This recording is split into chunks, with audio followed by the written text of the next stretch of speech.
Okay, Bismillahirrahmanirrahim. Assalamualaikum warahmatullahi wabarakatuh. Okay, guys, welcome to another class of TOEFL. So today I will discuss about the structure. Yeah, so the listening will be break dulu. Yeah, so we'll take a break of the listening, and now we're going to learn about the structure, base of the structure. So we have here in your screen, you will see that. Can you see it? Okay, yes. Sorry, I'll make it large. So here about the grammar rules or the structure. Yeah? So the rules of grammar is generalized in its formula that one makes account for how a given grammatical structure usually behaves. Yeah. So this is how we have to know about the basic of grammar. So in basic of grammar there are tenses, yeah, and then there are verb that follow the tenses. Okay. So basically we have to know the patterns of the sentence, the tenses, yeah, and then the verb will follow based on that tenses. Okay, so the method of study we have here, the normal sentence of pattern in English, we have basically subject, verb, complement, and modifier. Yeah. So this is general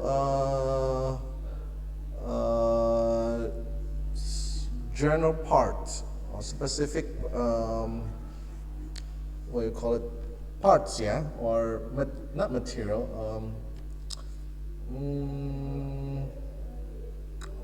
item, yeah, or the material, yeah, all parts, yeah, the parts of the part of speech, yeah, part of speech in a sentence. Okay, so basically part of speech in a sentence. Sorry about that. So this is basically a part of speech in a sentence. Yeah. So in a sentence, we have parts of speech. We have like noun, verb, and then adverb, pronoun. Yeah. Noun, pronoun, verb, adverb, adjective. Yeah. And then we have preposition, conjunction, and interjunction. Yeah. So here the normal pattern in English, we have the subject, verb, complement, and modifier. Yeah. So subject, as we can see, the subject is basically a noun. Yeah. And then verb, of course, verb is a verb. Yeah. And then complement, we have complement, for example, like adverb. Yeah. Or the tenses itself, yeah, the present perfect. I ate a pizza. John and I ate pizza last week. We studied last week. Yeah.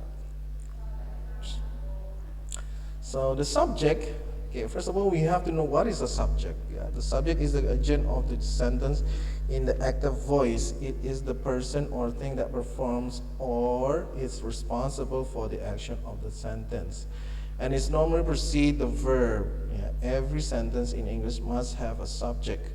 In the case of commands, the subject you is understood. Yeah. So for example, kalau in command, we don't have to pronounce the subject. Yeah. So for example, like in what you call it, a sentence that has order, or a sentence that has istilah perintah, ya, kalimat yang ada unsur perintahnya.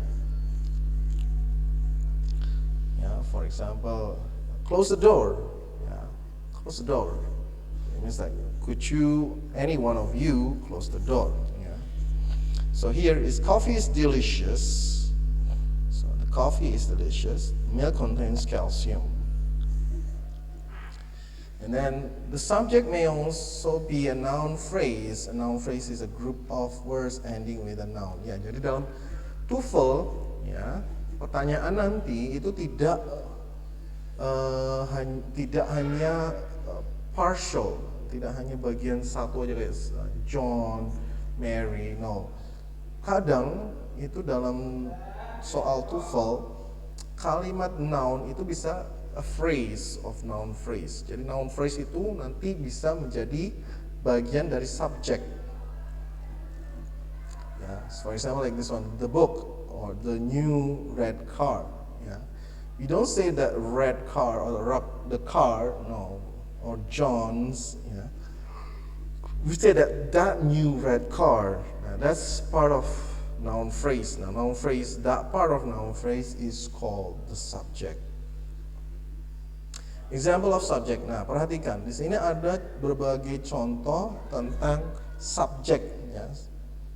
Ada we girls, ya, George, Mary, John, George, and I. Nah, ini banyak kan? Not only one, but we have a group of people. Now, this is what we call noun phrase. Ya. Jadi noun phrase atau frase, noun phrase yang dimana frasenya itu terdiri dari noun, ya, itu makanya noun phrase itu bisa dikategorikan sebagai subjek dalam satu kalimat. The weather was very bad yesterday. The chemistry professor canceled the class today. The bank closed at 2 o'clock. It can act as a pronoun for a noun, or it can be the subject of an impersonal verb. As a subject of impersonal verb, the pronoun is not actually used in place of noun, but it's part of the idiomatic expression. It rains quite often here in summer. It is hard to believe that he is dead. In some sentence, the true subject does not appear in normal subject position. There can act as a pseudo subject, and it is like a subject, it's treated like a subject when changing word order to a question. Okay. For example, this one, yeah. So, however, the true subject appears after the verb, and the number of the true subject controls the verb. Ya, jadi the verb di sini, ya, itu adalah mengikuti kata bendanya atau the subject. Ya, jadi basically kata kerja itu selalu mengikuti dari kata bendanya. Ya, misalnya di sini ada singular, ada plural. Nah, jadi teman-teman harus hati-hati. Kalau subjeknya adalah singular, maka kita verbnya harus mengikuti bentuk singularnya dari kata benda. Tapi kalau subjeknya adalah plural, maka verbnya harus mengikuti bentuk plural dari kata bendanya. Ya. For example, there was a fire in that building last month. Ya. A fire ini adalah singular, ya, singular subject. Maka the singular verb was. Ya. Kalau pluralnya apa? Were. Ya, that's right. So the fire is was, and then the fire is singular, maka pakai verbnya adalah was. And it was there a fire in that building last month. Yeah. Was there a fire? Okay, a fire. A fire. Kalau ada kata artikel itu selalu pasti adalah singular, ya. Itu pasti one. No, not more than one. And then we have, there were many students in the room. Okay, there were many students in the room. Were there many students in the room? So verb subject, yeah. So basically this is about the subject. Yeah. Now kita masuk ke kata kerja di sekarang, ya, verbnya. Okay. So the verb follows the subject in a declarative sentence. In general, shows the action of the sentence. Note: every sentence must have a verb. The verb may be single words. Nah, di sini yang seperti saya katakan tadi, kata kerjanya selalu mengikuti kata bendanya. John drives too fast. They hate spinach. Di sini, kenapa kata kerja pakai S? Karena John ini adalah termasuk third person singular, ya. Dia termasuk ke he, she, it. Nah, John nama orang adalah termasuk ke it. The verb may be a verb phrase. A verb phrase consists of one or more auxiliary and one main verb. The auxiliaries always precede the main verb. Okay, John is going to Miami tomorrow. Auxiliary verb is. Ini kata kerja bantunya adalah is. Maka kata kerja yang utama main verbnya adalah going, ya. And then Jane has been reading that book. Nah, kata kerja bantunya apa? Has been, ya. Dan main verbnya adalah bentuk ing, ya, has been reading. Nah, yang pertama, contoh pertama ini kalimat bentuknya adalah continuous, ya, atau future going.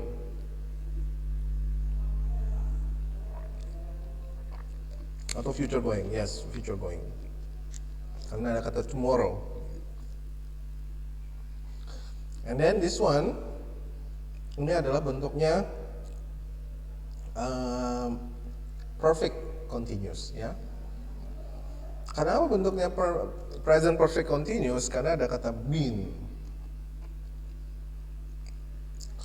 Dan juga ada kata kerja bantunya has. Kalau di dalam bahasa Inggris, di mana kalimat itu ada have, has, or had, ya, itu adalah bentuknya perfect semua. Kalau have, has itu adalah present perfect. Kalau had aja itu adalah past perfect, ya. So example of verbs and verb phrase, ya. Contoh dari verb dan verb phrase. She will go to Boston next week. Jane is very tall. She must have gone to the bank. Joe has gone home. Mary is watching television. It was raining at 6 o'clock last night. Okay, so ini adalah contoh verb and adverb. Verb and verb phrase, not adverb. Verb and verb phrase. So, coba mana yang verb phrase di sini? Verb phrase itu yang pasti adanya auxiliary verb, ya. Was raining, is watching, has gone, have gone. Have gone, yes, have gone. And then will.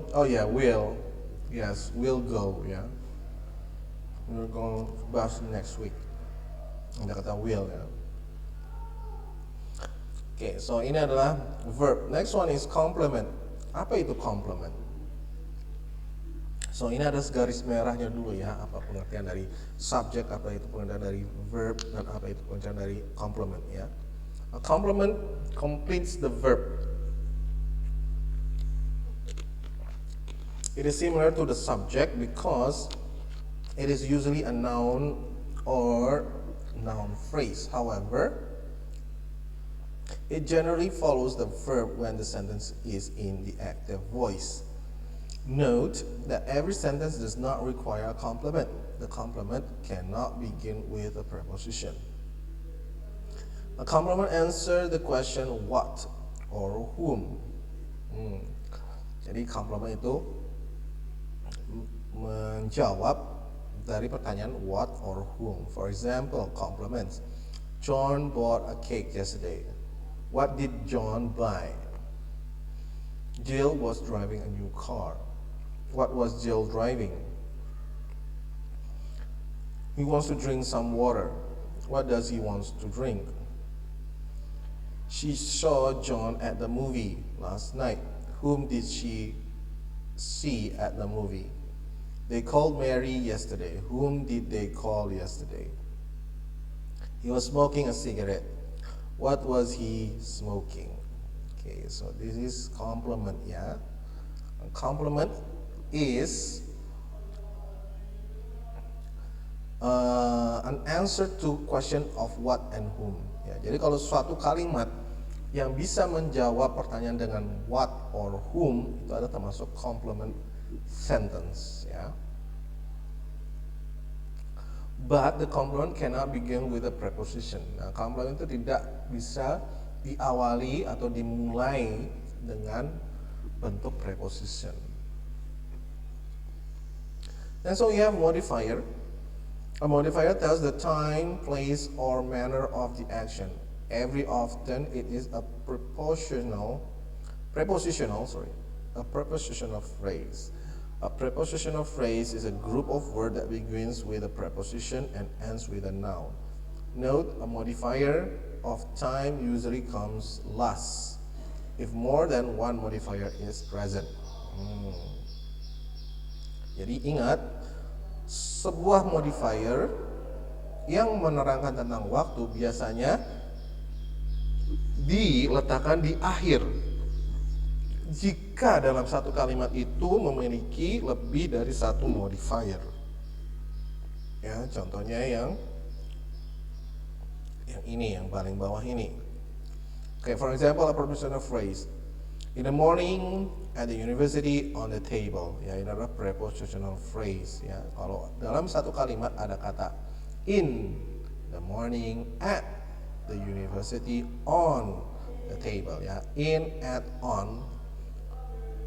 Dan bentuknya ada noun phrase. Nah, ini bukan bentuk noun phrase lagi, tapi ini adalah bentuknya prepositional phrase. Ya, karena diawali oleh prepositional.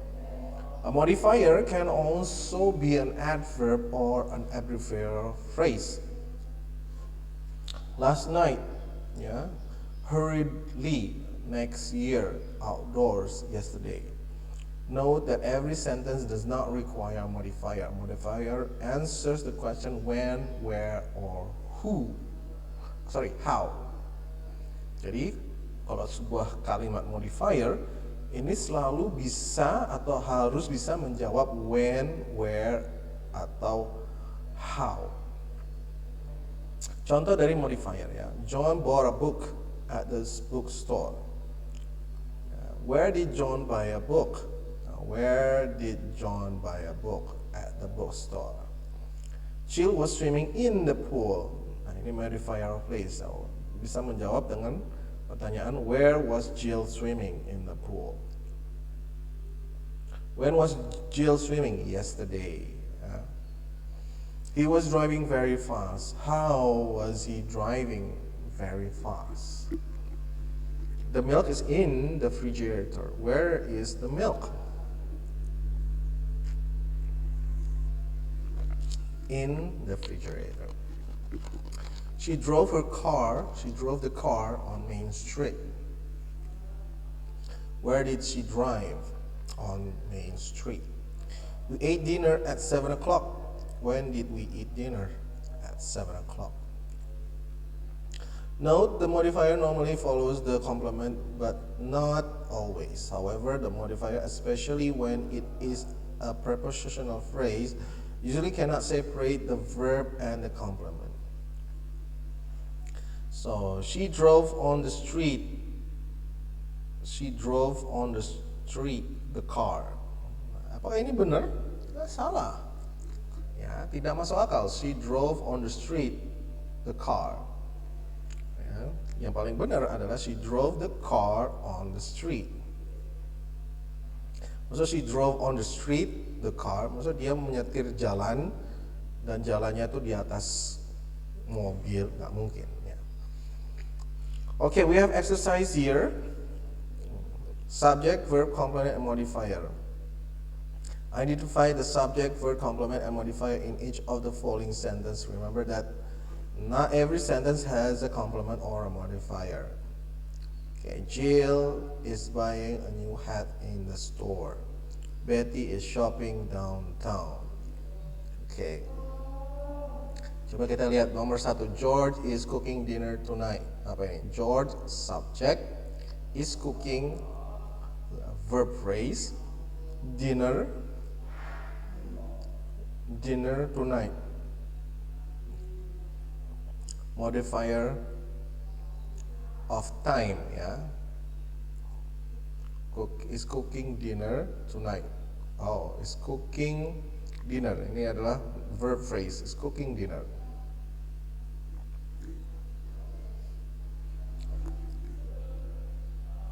Atau complement, a new hat. George is cooking, verb phrase, dinner, complement, tonight, modifier of time. Ada modifier of time. Harry and Marcia have visited the president. Harry and Marcia, subject, have visited, verb, the president, complement, atau the president. Modifier of place, the place of the president. Okay. We can eat lunch in this restaurant today. We, subject, can eat, verb phrase, lunch, complement, in this restaurant, modifier of place, today, modifier of time. Pat should have bought gasoline yesterday. Pat, subject, should have bought, noun, verb phrase, gasoline, complement, yesterday, modifier of time. The tree grows, subject and verb. Nah, iya, ingat, jadi dalam bahasa Inggris hanya dua elemen aja, atau dua elemen, tree and grow itu udah satu kalimat, ya. You don't need like so many, ya. So only subject and verb you can consider that is a sentence. Okay. Sekarang kita yang masuk ke noun phrase yang bentuk kedua. The noun phrase is a group of words that ends with a noun. It can contain determiners, the, this, and etc. Adjective, adverb, and noun. It cannot begin with a preposition. Gak bisa diawali atau dimulai dengan bentuk preposition. Remember that both subject and complements are generally noun phrase. Jadi kedua-duanya adalah bentuknya adalah noun phrase. We have count and non-countable noun. A countable noun is one that can be counted. Okay, a book, one book, two book, three books. Then student, one student, two students, three students. Person, one person, two people, three people. Okay, ini countable and uncountable nouns. Pertama kita masuk yang countable dulu, yang bisa dihitung. Non-countable noun, nah ini yang tidak bisa dihitung, ya. Yang bisa dihitung tadi, book, student, and person. Yang tidak bisa dihitung, that cannot be counted, yang tidak bisa dihitung. Contohnya milk. You cannot say one milk, two milks. No. Milk itu kita nggak bisa. Contohnya kayak coffee nih. You cannot say in here there's one coffee, ya. Kita nggak bisa mengambil liquid cairannya itu sebagai dihitung itu one, no. But you can count the container. Ya, kita bisa menghitung the container atau bahan yang ada di luarnya. Ya. So this is like one container. Ya. So for example, like the milk, you put the milk on the glass. Yeah, so the container of the milk is a glass. Yeah, so basically the glass is the container. So you can count the container inside where there is milk. Yeah. So glass of milk, yeah, one glass of milk, two glasses of milk. Yeah. Maka kita bisa menghitung jumlah milknya dengan menghitung jumlah gelasnya. Some determiners can be used only with countable or non-countable nouns, while others can be used with either Sorry. Some determinant can use only with countable or non-countable noun, while others can be used with either. Oke, jadi yang ada juga yang bisa menggunakan dengan kedua-duanya. Ada juga yang tidak boleh atau salah satu aja. Ya. Memorize the words in the following chart. Nah, ini teman-teman harus ya setidaknya harus ingat ya. Jadi with countable nouns or without countable nouns ya. Atau dengan kedua-duanya. Nah, ini ada yang kedua-duanya enggak? Oh. Oke, pertama yang membedakannya dulu deh. With countable nouns and without countable nouns. Oke. Hal-hal yang bisa digunakan dengan countable nouns ya. Contohnya dengan artikel a chair, a table, ya, a candy, and then paper. An itu kayak misalnya an apple, an egg, an umbrella, ya. And then ada pakai kata the. Use the word the, like the university, the USA, the United Kingdom, the Taj Mahal, the Mediterranean, ya. Biasanya nama-nama besar atau nama tempat biasanya digunakan kata the. And then we have some, and then any, ya. Nah, membedakannya apa some dan any? Karena kalau some itu kita pasti udah ada, ya kita pakainya some. Tapi kalau kita belum tentu yakin itu ada, ya kita pakainya any, ya. Atau kita tahu bahwa itu tidak ada atau dia pasti tidak punya. Nah itu langsung kita pakai any ya. If we know that there is not possible, okay.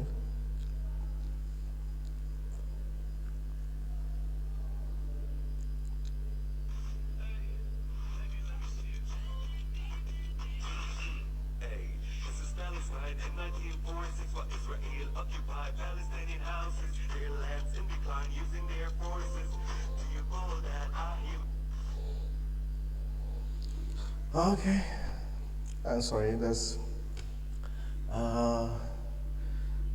Lately there's been like so much input from the Palestinian, yeah, because the UN and America, they like closing their eyes and their ears when they're talking about the Israelis. Yeah, I don't know why.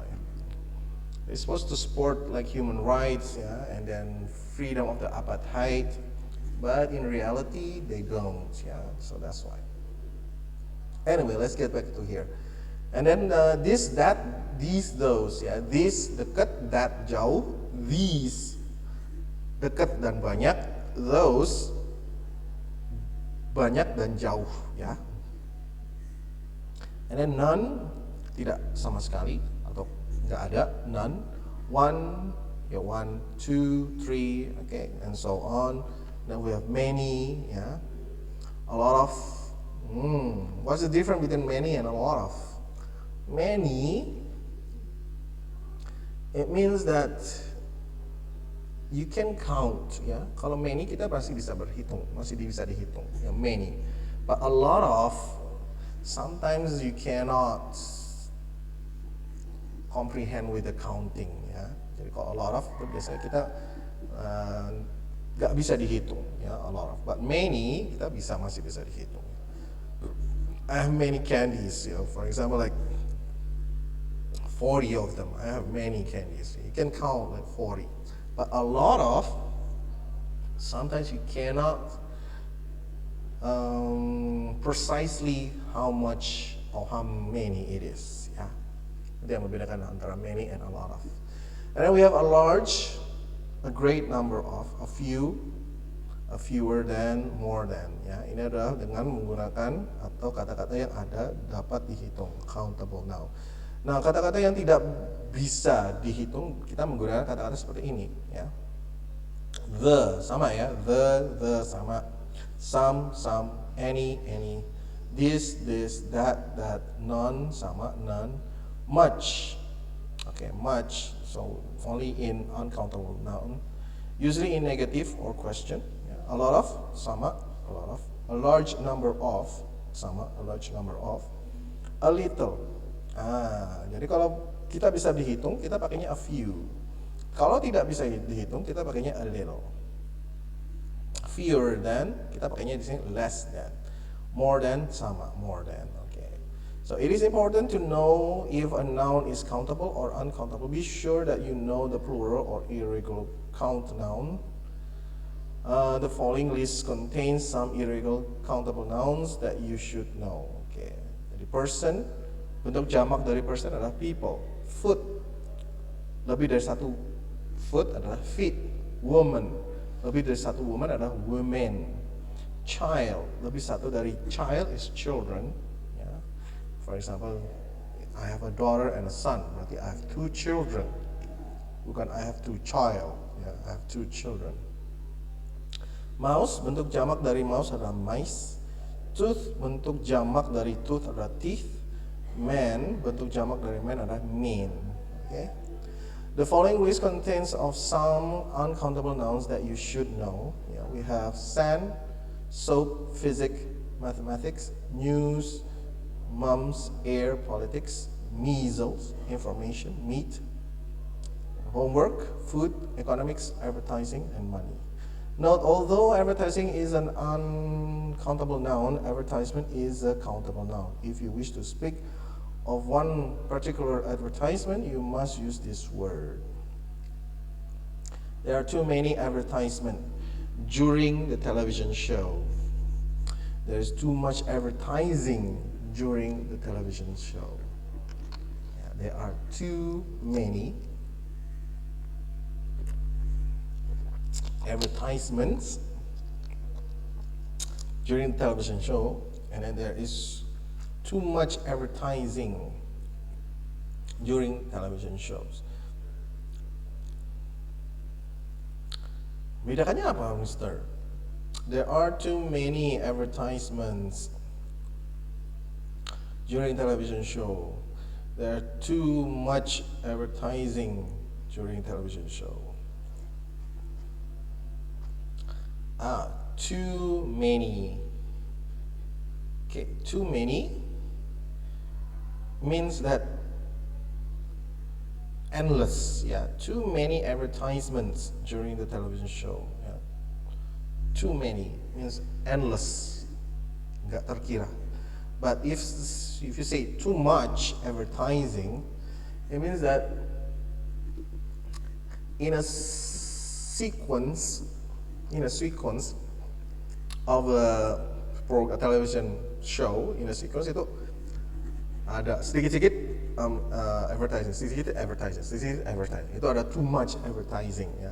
But if you say there are too many advertisement, it means that the TV show is only lasted for 20 minutes. Ya. Jadi acara filmnya mungkin atau acara sinetronnya cuman 20 menit. Tapi selebihnya itu adalah iklan. Ya, itu kita pakainya too many advertisement. But if you say there is too much advertising, itu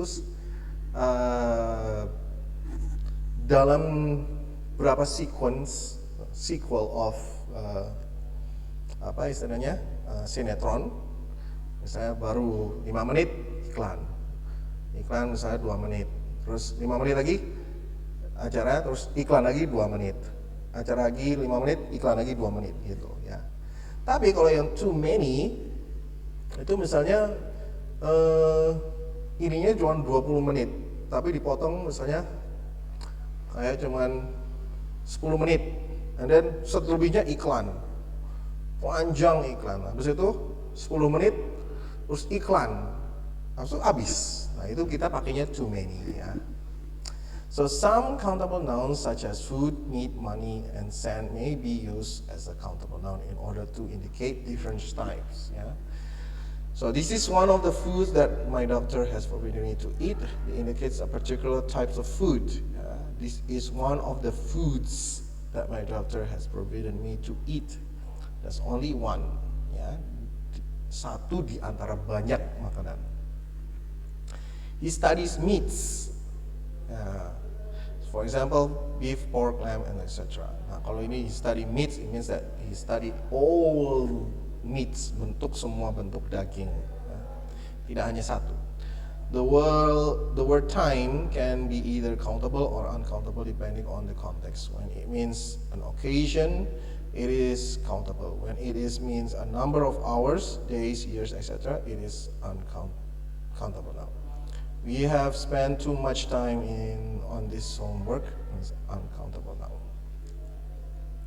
Okay, we have exercise here. Yeah. Exercise 2, countable. Identify the following nouns as countable nouns and uncountable nouns according to the unusual meaning. And then we have determiners, ya. Mana yang benar? Okay. Okay, guys. I think this is the exercise for today. Yeah, exercise 2 and exercise 3. And then I have for you another exercise based on the quiz. Yeah. So you will do it during the group in WA group. Yeah, I'll send it to you. And you can follow up this in the what you call it, siakat. Okay, thank you very much for coming and listening. So we will continue with the next one is article and an. Okay, guys, thank you very much for coming. Assalamualaikum warahmatullahi wabarakatuh. Halo Mas Daris.